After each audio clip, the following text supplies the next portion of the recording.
રાજકોટ શહેરમાં રહેતા અને વાવડી વિસ્તારમાં કારખાનું ધરાવતા કારખાનેદાર નિકુંજ વોરા નામના યુવકને વધુ રૂપિયા કમાવવાની લાલચ ભારે પડી છે, જેમાં રોહિત કાકણાણી અને પત્ની પ્રફુલ્લા કકણાણીયા દ્વારા યુનિવર્સિટી ટ્રેડ લિમિટેડ નામની કંપની શરૂ કરી તે કંપની વિદેશમાં રોકાણ કરતી હોવાના બહાના બનાવી લોકોને વિદેશ ટૂર કરાવવાના સપના બતાવી માસિક 20% વળતર આપવા લાલચ આપી તેની પાસેથી રૂપિયા 10.41 કરોડ પડાવ્યા હોવાની ફરિયાદ રાજકોટ આર્થિક ગુના નિવારણ શાખામાં નોંધાઈ, જેને લઈ પોલીસે આરોપી પતિ પત્નીની ધરપકડ કરી રિમાન્ડ મેળવી વધુ તપાસ હાથ ધરી છે। રાજકોટ સિટી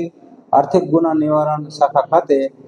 ગઈ તારીખ 4/8/25 રોજ ફરિયાદી નિકુંજભાઈ છગનભાઈ વોરા એ ફરિયાદ આપેલ કે પોતાને ફરિયાદીને રોકાણ કરવા માટે આરોપી રોહિતભાઈ કકાણિયા તેમજ એમના પત્ની પ્રફુલ્લાબેન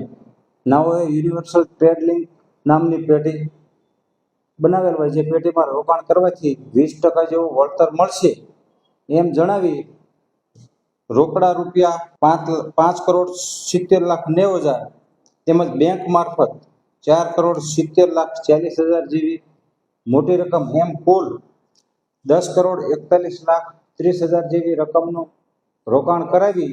છેતરપિંડી વિશ્વાસઘાત કરેલ હોય, જે પૈસા પરત નહીં આપી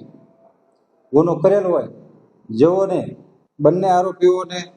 અટક કરેલ છે અને રોહિત કકાણિયા નાઓના